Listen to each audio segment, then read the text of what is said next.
کابل ته د فیض حمید راتګ د پاکستاني طالبانو او پاکستاني حکومت ترمنځ مذاکرات روان دي. پاتې معلومات را سره همدغه ویډیو کې وګورئ او چینل هم سبسکرایب کړئ. د پاکستان ځینې اوسني او پخواني چارواکي افغانستان کې له پاکستاني طالبانو سره مذاکرې کوي. راپورونه وایي چې د پاکستان د پوځ او پوځي استخباراتو ادارې یا ISI چارواکي په کابل کې دي چې د پاکستاني طالبانو د ډلې یا TTP له ځینو غړو سره د اوربند او روغې جوړې پر یوه موافقه سلا وکړي. ځینو سرچینو CNN شبکې نیوز 13 ته ویلي د پاکستان دغه چارواکي له تېرې چهارشنبې په کابل کې دي او د طالبانو حقاني شبکه په دغو خبرو کې د منځګړي رول لري.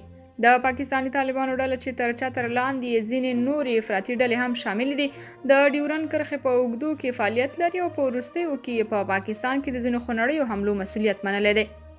سرچینو ویلي چې د پاکستان د پوځي استخباراتو پخوانی مشر ډګر جنرال فیض حمید هم د دوشنبې په ورځ کابل ته رسېدلی چې په دغو خبرو کې برخه واخلي.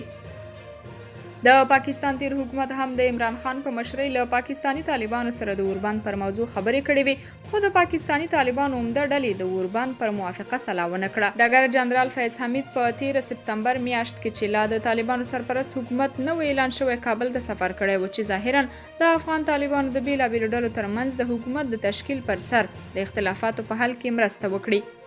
د کابل په سرینا هوټل کې د فیض حمید د هغه وخت عکسونه په ټولنیزو شبکو کې پراخ غبرګونونه پارولي وو.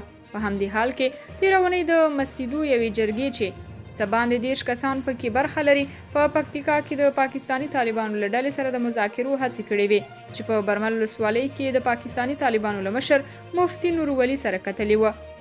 درنو کتونکو د یادې موضوع په اړه خپل نظریات را سره کمنټ کې ولیکئ او د نورو دغسې ویډیوګانو لپاره مینه یوټیوب چینل هم سبسکرایب کړئ.